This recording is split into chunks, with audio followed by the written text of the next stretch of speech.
Obviously, today we had the announcement that Guardian is finally retiring from Counter-Strike.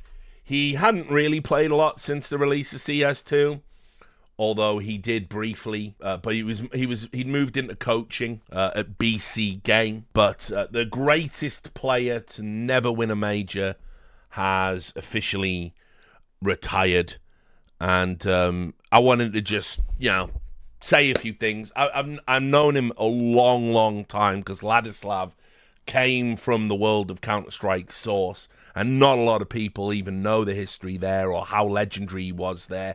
He was so good in Source, by the way, that while he was waiting for like CS Go to be released and all of that stuff, I think when he left one of his teams, he went and played 1.6 for a bit over at Neophyte, a Czech organization, and not a lot of Source players could handle it. And just go and play 1.6 for like a year. They just didn't have that option. Guardian did, because he was just so phenomenally talented at the game. So I'm certainly sad that he's retiring, but obviously there's just not anything you can realistically do. You're 33, all your prime years are gone. And certainly for a explosive AWPer, the wear and tear, they have a tendency to fall off super fast because of the reaction time and all of the meta components to it. So anyway, he said here, the decision was not hard to make. When you spend half of your life competing in tournaments and flying around the world, you get burnt out. It was time to focus on something else in life. I'm not sad. I've done everything I could in esports. I've been to majors, been to major finals. I've won tournaments. I've had amazing teams.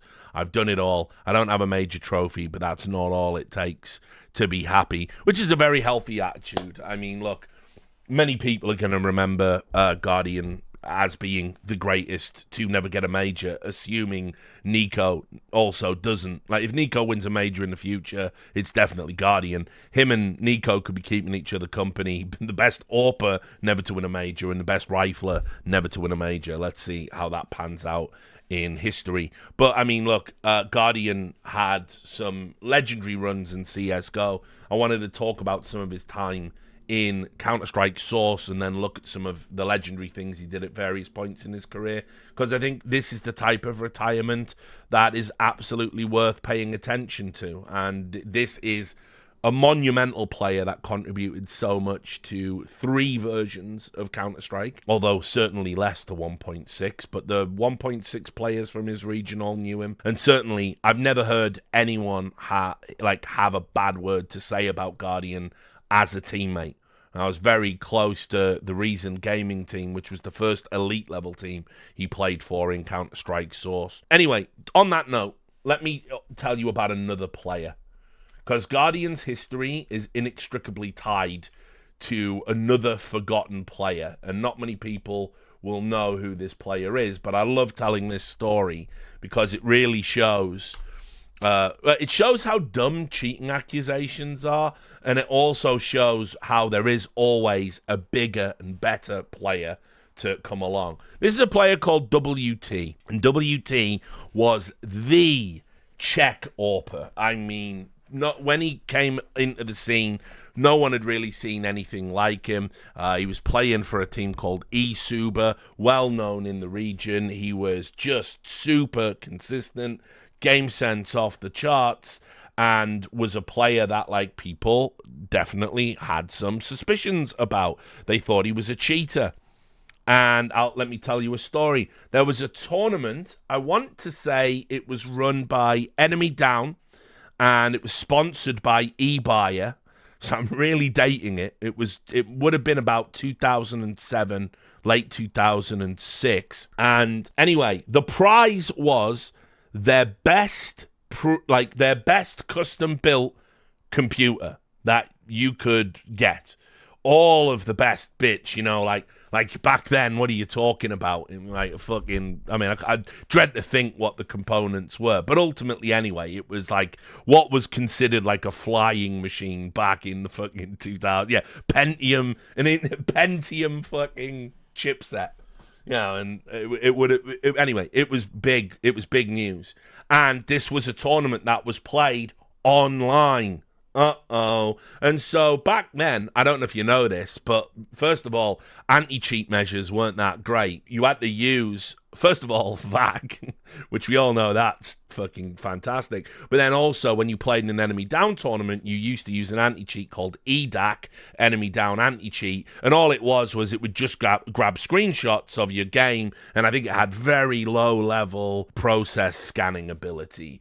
EDAC then later got rebranded as X-Ray when Heaven Media, a company I worked for, acquired Enemy Down, and they wanted to make, because ESL had Equitas, and then that got rebranded to ESL Wire, and then so basically it was the battle of the anti-cheat. If you had a pugging platform, you had to have a really good anti-cheat advertised. That was like a big selling point, and nothing's really changed in that regard. And X-Ray was just a rebranded, rejigged EDAC, and all it did was take screenshots, pretty much just very basic. Anyway, you had to use to enter this enemy down tournament, which for some reason isn't even listed on WT's achievements, right? But anyway, to enter into this tournament, you had to use EDAC and use VAC, obviously, and and record demos. And eSuper entered, and they were playing against at the time it would have been like the Danish lineups that were kind of in the interim period of dominating. So think like Fetish's lineups, basically, if you remember Henrik. And anyway, eSuper won the whole tournament, and eSuper was a core of like Czech Slovak players, and one of them was WT, this AWPer. And WT was considered so good that ultimately he was one of the first high-profile players that had a bust video released. And it was called WT with a twist. And I want to show you what qualified as a cheater back in, like, this is like a 17-year-old bus movie. So this is 2000. Yeah, this is like 2007, right? It's in 4x3. So that's how you know it's really good. After that tournament, they took the demos from that tournament. When I say they, this was made by a bunch of pro players and then uploaded to a fucking burner YouTube account called Fuck You, right? But this was made by like the Danes that felt he was cheating. I think Fetish had a hand in this, some other pro players. But basically, this was like, we've proven conclusively WT's a cheater. See, I'll full screen it from the makers of Dude, Where Is My Wall, right?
Now, this is a little known detail. Only sourceheads will remember this. But actually, right, see how he's like pre-aiming through that truck? There was a command you could put in. It was R_LOD. That's level of detail, RLOD. And if you had RLOD set to like 4 or something, I can't remember what the value was, but basically it would move the truck. So there was actually a gap there. And remember, RLOD, for whatever reason at that time, it wasn't enforced. It wasn't an illegal command, and people used to use RLOD to basically, it made the models wrap closer to the hitbox. It affected certain textures and part of the map. It opened up gaps because it was essentially reducing the level of detail on the map, and that's 100% what's happening here. So.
Shout out to Contra. Miss you, legend.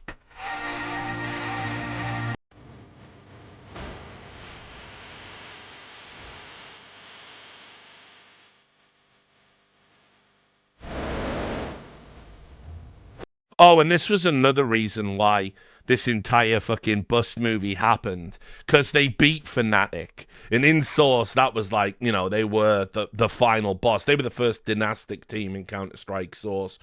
Always super, super good. I got to manage those guys. They're Dutch. I got to manage those guys briefly when I was a manager at Four Kings. Really cool guys. Always had a lot of love for them. But anyway, immediately, if you were like, E-Super... and you're beating Fnatic. Well, yeah. So they were probably involved in the bus movie as well, even though they were pretty much chill guys.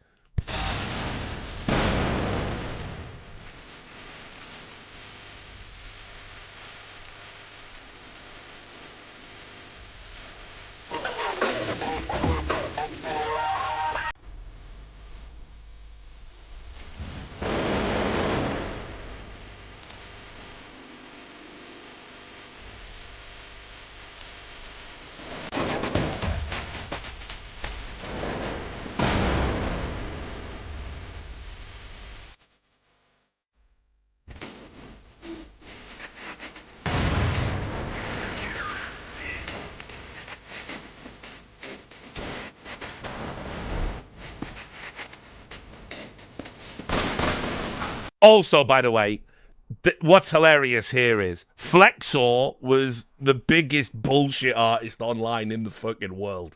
Like, there's gonna be one cat who watches this video that's like actually knows who Flexor is, remembers who he is. He was mental online, like actually the greatest to ever do it. And then at LAN, he was just normal, just a good player, but whatever.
You're in the porch,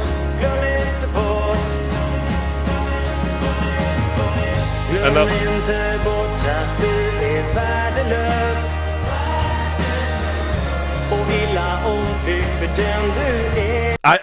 love this. Look, it's made as a wake-up call for all the European CSS scene. The extra S there.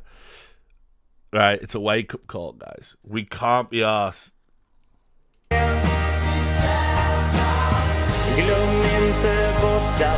There it was, the Packard Bell. Sorry, not e-buyer. Oh wait, no. Oh, was it the ED Spring Invite? Maybe.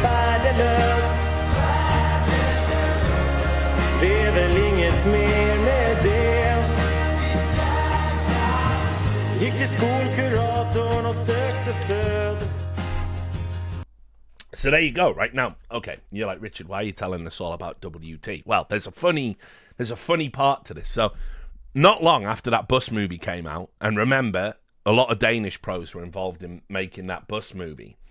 They were like, oh, it's going to be hilarious when we see these guys at LAN. And so, obviously, it turns out that when he did go to LAN, there we are. eSuber, that lineup, won LAN 79 in 2008. They beat the H2K, the Swedes. And then they had a pretty decent finish. The Experience was a mega LAN event, and that was when they'd ported across and joined Reason Gaming. So anyway, it turned out WT actually could play a little bit at LAN. And this was kind of the end of it. Like, when they won a LAN in 2008 and then were picked up by Reason Gaming, everyone was like, well, fuck it. I guess they were legit the whole time. And that was that. So anyway, we now get into the Reason Gaming era. And you can see Reason Gaming were a pretty fucking decent team. You know, they had, like, some decent finishes. You can see here they were, like, runners up there. They lost to a CGS team in I-34. This would have been a big tournament. CGS, basically the CGS team, that's Birmingham Salvo, that's the world champions. Same in the PC Gamer Show. And look at all this glittering prize money they were getting. $4,000 here. Another $4,000 there for another runner-up. But they were like a decent team. And, you know, runner-up here, this Icy Box LAN. This is like Very Games when they started to basically dominate the space. Anyway, there was a huge shock. And that was WT, widely regarded as like one of the best AWPers. They got rid of him. So this player who was deemed to be so good that there was a Bus movie about him and pros were absolutely convinced he was cheating, he was out of Reason. And everyone was like, well, who the fuck are they going to get that's actually good enough to replace the great WT? And of course, it was Guardian. And if you scroll, you have to go all the way back. Once he joined Reason, these guys became the best team in the world at Counter-Strike Source. And all through 2009, they were like basically getting like podium finishes. They were like fucking absolutely mega. Like this run here, and when you consider, we didn't really have as many tournaments on the calendar as we do now.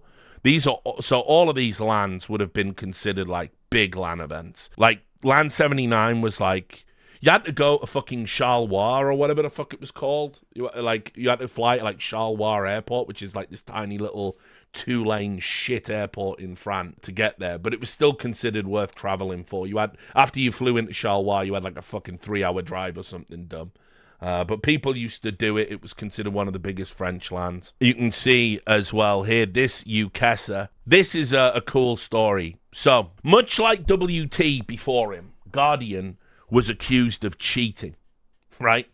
Again, this is back when the UK was one of the more dominant scenes. Dominant scenes at this time period, i.e. the pros that considered worth listening to, were UK, France, Denmark.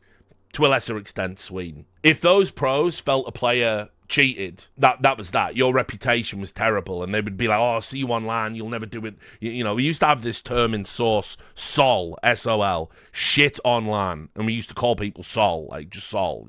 That was like a term. Basically, if you were German or Finnish or from an Eastern European country, you know, if you were from like Slovakia, you're a cheater. If you're good, you're a cheater. You have to be a cheater. Now, with the Germans, they were right, but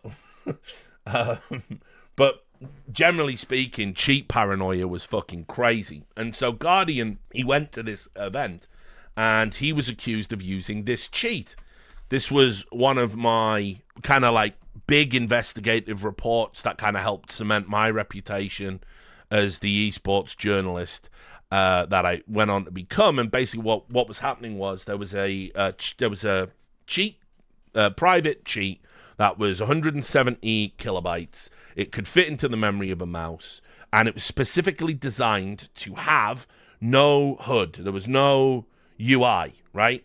It was just on or off, and you activated it by like essentially. I think it was you had to like obviously install it, get it off your mouse onto your computer, and then it was just like something like page up, page down to turn it on and off. And it was simply a low FOV aimbot, but it was just designed so if you got close to a hitbox, it would latch on and take you the rest of the way.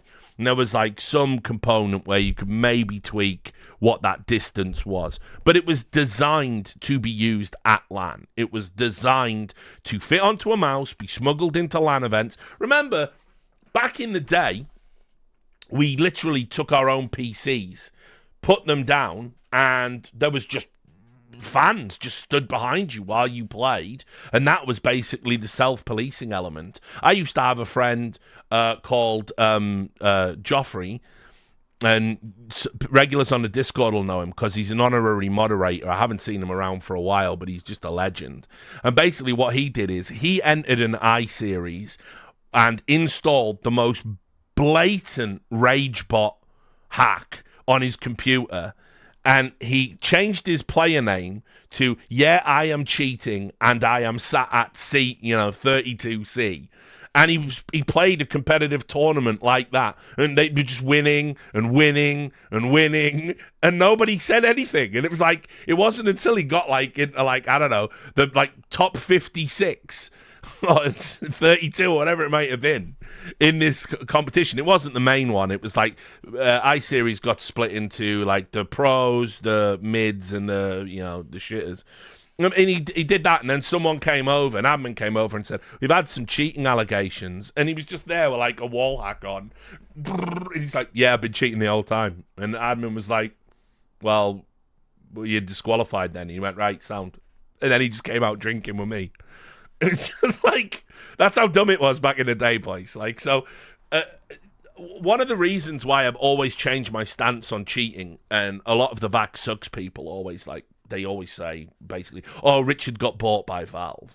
He used to expose cheats, and now he says there aren't any at a pro level. It's because that's what I've seen what you could do back in the day. You're bringing your own PC, for fuck's sake. Admins, if an admin tried to check your PC, the pro go, you're not touching my fucking rig. And that would be, there was so many more ways that you could just get away with cheating conceivably back then, compared to now, where there's no internet, fucking you're getting wanded in and out. It's like it would just be so hard to do. And obviously, by the way, cheating and being denied $4,000 prize money, which is split 5 ways, so you're not even getting $1,000. I've lost the $1,000 I would have got, but I would have made $3,000 working a McDonald's job or something. It wasn't who gives a fuck. Now it literally would cut you off from being a millionaire. So fewer people are going to take the risk. Anyway, I wrote about this, and you can read the article. This is one of the old school articles I copied across to the Substack. You can see the date. This was June 2009. And I was concerned about this. Yeah, it was a little bit of a clickbait title, but the guy I acquired it from in the Benelux scene told me loads of players have got access to this. And it's been around for months. They've probably already been using it at LAN. And so, yeah, I was like, this is really, really bad. I sent it to Valve, didn't say anything. Obviously, I sent it to Valve first, wrote the article after, and to hope that some people would get caught. And there were some VAC bans, but, nothing major. There wasn't, a slew of pros getting got. Obviously, you wouldn't be using it online because it's specifically meant to be used at LAN. Anyway, Guardian was accused of using that cheat, right? He was accused of specifically using that cheat. His shots were too good. His shots were too precise. His shots just, But the problem was a lot of the people... One of the things he could do regularly with, frightening regularity and source. On Dust 2, he could hit you if you crossed. If you didn't smoke double doors, he was going to fucking bang you. Sometimes he'd even get it on a timing. And people were going, him consistently hitting that flick shot is Vent Xe. Here's the problem. Vent Xe didn't work through doors. It didn't work through textures. So it wouldn't work that way. I had to explain this to the whole UK scene. Why this is relevant, UKESA, this was the UK Esports Association. I woke up one day and there was a group of people in UK esports that declared themselves to be the official esports association of the UK. I don't know who recognized their authority or gave them that authority. I said at the time, I was going, who's giving you this authority? You've made a Wikipedia page about yourselves and said you're the official esports association. And everyone was, shh, Richard, shh. Like, you know, Red Eye and Odie and other people were like, shh, Richard, don't. There's money in this. We can like this is good for the scene. And they brought in my fucking employer, I think, at the time. And then it was like they offered me a position where I got to be on the board to keep everything on the straight and narrow, you know, Mr. Integrity. Of course, they were just doing that so I'd shut up. So I was in this. And bizarrely, despite being an esports association, they ran tournaments. And this tournament was the one famously that was held at like the, whatever it was called, DirectX TV studios, where literally they were filming softcore porn, like Bend Over or whatever the fuck. They were filming that in the floor above us. And I remember getting into the elevator, and there was just a guy with an erection and a towel wrapped round the erection and covered in baby oil, just coming down in the elevator, like, and I'm just getting in. Okay, yep, see you, mate. Esports, of course. That's how esports was back then. Anyway, this was the event that Guardian was meant to fail at, right? All of the UK players, and you can see here, this is Dignitas. So this is the Birmingham Salvo team that were the best UK team, won the first season of CGS. Crack Clan, which were all of the other UK players that were from Source, essentially. So the best Source players, and Haz, who was like a Swede who played with them all. And then Team Cooler Master, which was all of the UK players, the Henry G, the Hudge G, the Rock'em Sock'em G connection, Jack Frags, as he's known now, but he used to be called Callisto, Shadow Man, who was Sol, but it was mental online, and of course Pez. We used to call him the Origami Master because he folded so many teams. And all of the UK players had said, this lineup, it is cheating, Guardian's cheating, we're gonna batter them at this LAN, and we're gonna laugh in their fucking face. And Guardian turned up to this LAN event, and he had something with his hand. He had a cut on his hand that had got infected. And his mouse hand had bloody bandages wrapped around it. It looked awful. It was like just dripping and horrible, like something out of a fucking horror movie, you know, like when the guy's been bit by the alien or zombie and pretends he hasn't. I'm fine, man. I'm fine. I just cut it on a door, right? So anyway, all of these UK guys said, we're going to shit on Guardian, you cheater. And Guardian had turned up with a hand injury. And there was even a conspiracy theory pushed by my man Wes and obviously Luke Critical Green and Release. They all said he's pretending. I mean, it was real blood and real pus. And they said he's doing that. So when he's shit at LAN, he's got an excuse. Now, here's the funny part. Reason Gaming fucking annihilated all of these guys. They were up against the Dignitas boys first out. Obviously, they just fucking wrecked them. They wrecked them. And then they played Crack Clan. They dropped a map, but they did win in the grand final. And Guardian came up afterwards, and he was like, my hand is sore, but I will shake you with my left hand. And they were all so salty. They were like, fuck you. Not shaking your fucking hand, you animal. Like, they were really pissed off about it. Like, it was absolutely shameless. I remember writing about it for Cadred. I caught the whole thing. I was a journalist at the time, and obviously got a free invite to the event because I was on the UKESA board. And it's one of my great memories about Guardian, because Guardian was still humble and still went and said, I'm really sorry, sorry to win, sorry that you do not respect me, but it was a good game and I shake your hand. That's just who he was, man. Like, he was just a fucking humble killer. Like, he was just like that. And the UK scene was so fucking salty. But this is the LAN event that basically, like, cemented his reputation. Like, this is when you knew, like, okay, he is actually legit. They had a bit of a fumble at the experience, but again, this is like back in the days where best of ones, right? This is one of the all-time great finals in Source, where they beat Power Gaming, which were basically the core of Crack Clan. So it was Henry and Hoods. They picked up Team Cooler Master and then brought Wilzu in from Dignitas, and it was only released that was left over from Crack Clan. That's right. But anyway, this was like a super sick final. You can see they've added up the rounds, but it was obviously multiple maps and just great times. But like I remember being at that event, and that was like another huge win for them. Then DreamHack. This was like a big deal in 2009 because Counter-Strike Source, up until this point, the biggest thing that had happened to Counter-Strike Source was CGS. By the way, Guardian didn't play in CGS, even though I think they might have attended under the name eSuber, but they didn't get selected anyway.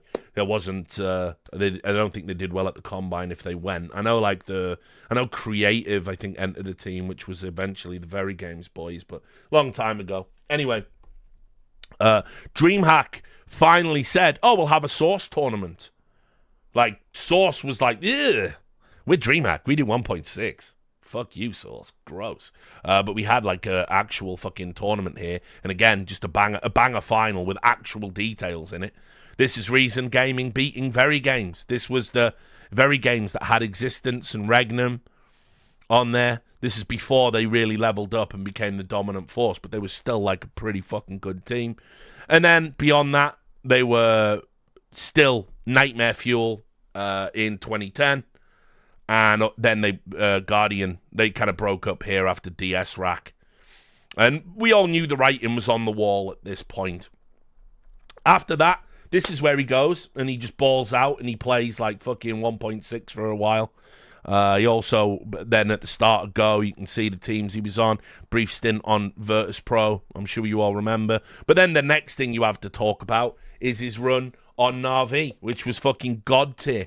He had like a 4-year run on this team. And they were just they were one of the best teams to like not really consistently win the fucking big events, because they just happened to be playing in 2014, where it was like there was always just a bigger team.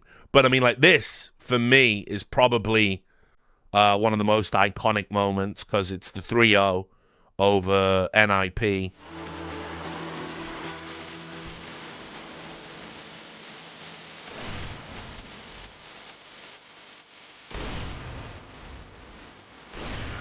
Like, this run here on Na'Vi is, like, crazy good. They were basically, like, just a team that... They didn't always win the tournaments, but he was, like, always giving them a chance to do it. And they had so many, like, runner-up places because they were pretty much just bouncing off Prime Fnatic at this point. Coming around the corner, he's going to pick up one, and that's going to be all he gets. In the connector, Guardian gets a shot with the AWP, but only 15 seconds here. The bomb has to be planted soon. And I think Devil Walker's already on it, yeah. Russia taking a bit of a risk taking that peak, though. That brings it back to 2-on-2 here. JW, or rather, DW is going to get caught out in the middle of nowhere, but now it's the one-on-one situation. JW, it's off on off. And Guardian has a quad kill already. He's looking for just one more shot here. He's got to defuse the bomb as well. Now he knows where JW is, and he's going to go hunting for him with the CZ 75, and he's running away. This is such a mind game. And JW, he's far away here. The bomb is being defused. You got to move quick here. 1 second. He's not fast enough, and that's going to be the defuse happening. He doesn't get the ace, but he wins the round anyway. I mean, you went from the start to, you know, like, basically this is like when everything was up. You come out of the NIP era, it was up for grabs, and then like Fnatic just put both hands on it and said, this is ours. I'll also add as well, if ever there was a player that should absolutely fucking hate the French, it's this guy. Like, they were his fucking career nemesis, man. It's actually fucking crazy. I mean, you go back, DreamHack Winter, they got knocked out in the semis by that LDLC. They then lost to Envy at Katowice. 1v1 Happy up against Guardian.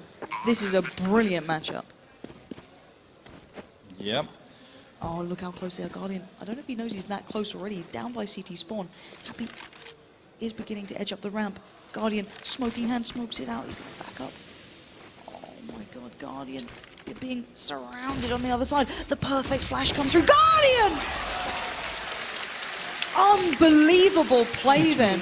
Zeus finding Smiths. 3v3 situation. Guardian on the right side. The man we've been talking up the whole time, once again asked such a tall question. Can he come up with it? There's a second. Guardian, 1v1 up against Happy. He's got Zeus with the op as well. Flash comes in. Guardian gets it. That's the third. They lost to Envy at Cologne. They lost to Envy at Cluj-Napoca. Obviously, Envy won that one. The problem was he got injured. He injured his wrist and or elbow before he went to this event. And unfortunately for him, these were his stats. It was the worst performance, his lowest stats of he'd ever had. It was his lowest tournament rating, 0.94, since he joined Na'Vi. And the bottom line was, it got worse over the course of the tournament. I remember talking to the guys, and they were like, basically, he had a cast on that he was taking off. He was changing his sensitivity because he had restricted movement in his mouse arm. But every time he played, it got worse. So by the time he made it to the final, and they were just killed when they lost this map. He had to double his sensitivity because he just couldn't move his arm anymore. And they still made a fucking go of it, even though, he obviously didn't have a great rating. And then really good stuff from Na'Vi. Now, I mean, that broken, or that weak This is what I thought. This is what I thought. He actually went for the wallbang tool booth. Quite famously, after they lost that one, their mental totally broke. Obviously, Guardian couldn't carry the game. This was when Zeus fucking raged at Flamey, and Flamey was just sat out on the stage. They all went backstage to fucking get in the huddle, and Flamey sat on the stage just doing deathmatch or whatever the fuck he was doing, but he wasn't with the rest of the team. And then they got battered 16-2 in what was the most anti-climactic final map in a major probably ever. And obviously this is the one Guardian should have had. It's super sad that he wasn't able to claim this major because of circumstances beyond his control. And it was actually quite it had a really big negative impact on his career, the injury. You can see here, obviously he ended up missing the next event because he had to go and get surgery on his wrists. And these are his tweets. Probably going to miss DreamHack and Malmo. We'll decide in the next upcoming days, but it's time to get rid of the injury. So it wasn't even just a temporary sprain or something that he can mitigate in the moment. It was an injury so bad he had to have surgery after it. So with that in mind, it makes it all the more fucking spectacular that after Na'Vi collapsed, he was, of course, then in the FaZe Superteam. And the FaZe Superteam, they just came out of the fucking gates hot, right? Their second event, obviously this is the Malmo Masters where he had the surgery, but then he went. Boom, they fucking batter Liquid in New York. On towards A-Ram, but Legion Twist know they have to work hard for the frags here. Waiting on the other side of the smoke. No kills being exchanged out of yet as we head towards shore. Legion Twist could be a threat. Kerrigan seems to think they're, or at least know that they're there, but when they go for the reload, that's when they strike. Good trade. Legion needs to double it if they want any chance, and that's gone. This makes problems worse because JDM gets smoked off, backed away, and FaZe continue to apply the pressure. Olaf through the window, gets one, gets traded out, a bomb planted, and again there is no kits, an MP9. And a Nico well in the way as he goes back to Sandwich. I don't know how they do this. How are they going to pull this one out? They've got smokes and flashbangs, that's about it. In the nades rain. The Arsenal toward the firebox in hope of a kill. All in one position, and Guardian makes it just Nitro to find the flash! And Nico fittingly gets the last kill as FaZe dominate New York in 2017 in the Barclays Center all the way through this tournament. They've looked so This was good. when everyone was holy shit, we're just going to get a FaZe era. We'd never seen a team like that. We'd never seen a team where basically everyone was a star player in their role. You had they were it's just one of the best rosters ever assembled. It actually didn't win anywhere near as much as it should have done. But they were always there or thereabouts. I mean, this run's crazy. They obviously won the E-League Premier season, where they beat Astralis in 2017. So, they were doing something right. From a friend, a little flashbang here and there, maybe it can make a difference. Sip trying to draw some of the attention away. There's Guardian, though, long range. AWP, Kerrigan with a headshot. Guardian again, and Nico shutting it down. Nothing that Astralis can do. They're trying to get the timing down right. FaZe, they need a counter 3 and all go at the same time. Device is out. Sip is low. This is not looking good. And Nico there with the flank, taking down Sip, and Glaive is gone. You could put any one player in a spot, and sure enough, there's the setup. Rain with one, looking for, oh my god, he gets the transfer as well. Unbelievable. Glaive not even going to be able to be the hero here, and it's Device. And Kirby hiding inside the smoke. Does he not see Nico? He's going to try and see if he can walk it through. Spots out Guardian. He's playing really deep. He wants more than just a single kill, and that's going to cost him 15-6. That is information, though. Now, FaZe are going to pounce. They know that they can push onto this site, that there were 2 players there for Astralis. The flash is in. It's good. Olafmeister takes down Dupree. Now they know where the remaining players are coming from, and it is inevitable. It is over. Zipnik's down to 5 HP, and it's not going to be enough. 16-7 win. FaZe have done it. They are your E-League champions. And then it was like runner-up, IM Oakland, runner-up in the ECS, fucking runner-up in Pro League, back when it was a totally different format. That was to the Luminosity, the Brazilian guys that had joined SK, I'm pretty sure. Then it was like, yeah, they won that ECS. Then obviously the final in Boston. Might be another fast one from Cloud9. Yeah, they're definitely liking it. Another change of pace from them. FaZe, they don't have the info just yet, but they do have Nico in a very good position. Nico might get cut off from his teammates due to the smokes of Cloud9 as they attack the site. It's a great pick-off from Tarek as well, but still, there are chances here for FaZe. Guardians watching the cross to short. That's information they know. Say, oh, Nico goes down straight away. That was maybe the only chance, but Guardian comes back in. Oh, Guardian, he gets 2. There's still more to go, though. Cloud9 must plant the bomb. The peaks come in, but Guardian will not stop. 1 more to go, and Guardian gets them all. What the hell was that last shot from? And that's like fucking another super sad one, because as long as I live, like, you could have played that final another like 100 times, and I'm pretty sure FaZe would have won in almost every other instance. It was just so crazy the way that it went down. I mean, I'm super glad, because it's like a fucking, great piece of esports history, and as Thorin called it at the time, the Miracle of Massachusetts, which is fucking, great. It's a great name. And I think a load of people have like pilfered that name, even though Duncan came up with that. He didn't work the event, but he called it the Miracle of Massachusetts. It's a fucking great piece of history. But those are the 2 finals, like Columbus and Boston. Like, you lose in Columbus because you're carrying an injury, and you lose in Boston because of one of the most insane upsets / flukes / underdog runs in any version of CS history. And so at that point, yeah, you probably do have a bit of a fucking, mental block. 2018 was kind of a weird one, because they still won events, but this is the period where Olaf was like missing a lot of tournaments, if I remember correctly. Able to catch Nico deep inside of the site. The man who I thought was going to go for the contact play is suddenly the last alive. Oh, this is a done round. Guardian now is the question as to whether he'll save the AWP. Good flashbang. Could get a couple more out of this one. And Fnatic are starting to crumble. What's going on? One player has found 3 kills. Guardian looking to ace this one out. This could be one of the best rounds of the entire tournament so far. 4 kills picked up. It's down to Crims. This was a 5 versus 1 map, and he's got time as well. The bomb won't be on his back, and he's going for the long con here. Back through T-spawn. What a play to hit that 3rd shot. Little bit of luck on his side, perhaps, but he knew where Golden was. And you're right, this fell apart. They forced this, and Guardian is so damn good on the AWP. The long con, he won't overcommit to it. He went back thinking Crims would reveal himself. He's just Molotov'd himself off the bomb. He wanted to force out from barrels. Crims now knows he's inside of the site, but Guardian has every opportunity, you're right, to make this a remarkable 1 versus 5. And Crims will hear him heading toward A, but that means he won't get there in time to deny the plant. There's nothing that can be done, at least for that facet. How quickly does Guardian post up and realize where Crims is going to be coming from, though? He knows he wasn't in B, so he's got to be toward bathroom. Surely Guardian looks that direction with it. Down in position, Crims not looking yet, and Guardian just gets behind the box. That also means Crims will get closer to the site by the stairs.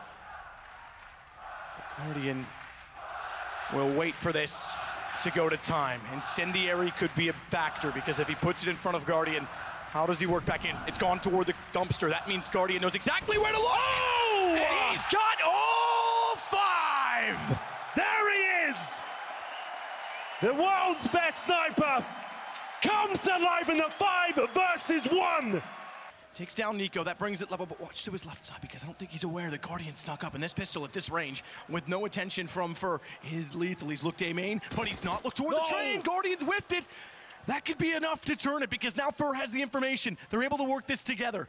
And just the pistols to play with, they needed the kill. Guardian's got to make up for it. He's tapping in, but he can't find it. Fallen's on the defuse. Fallen is on the defuse. The lineup, he's still there. It's done. He doesn't have the ammo. He doesn't have the ammo. He's holding it. Guardian! How does he deny that? In that situation, that should have been done. The nerves of steel to run with a knife. He even gave up. He saw him looking in the air. He knew it was over. That's it. He pulls the knife out. The first slash comes in, and it actually works out. But still, they were always fun to watch. They were always really good. And then, obviously, after that, you know, it's a long way down. They did a run back with Na'Vi.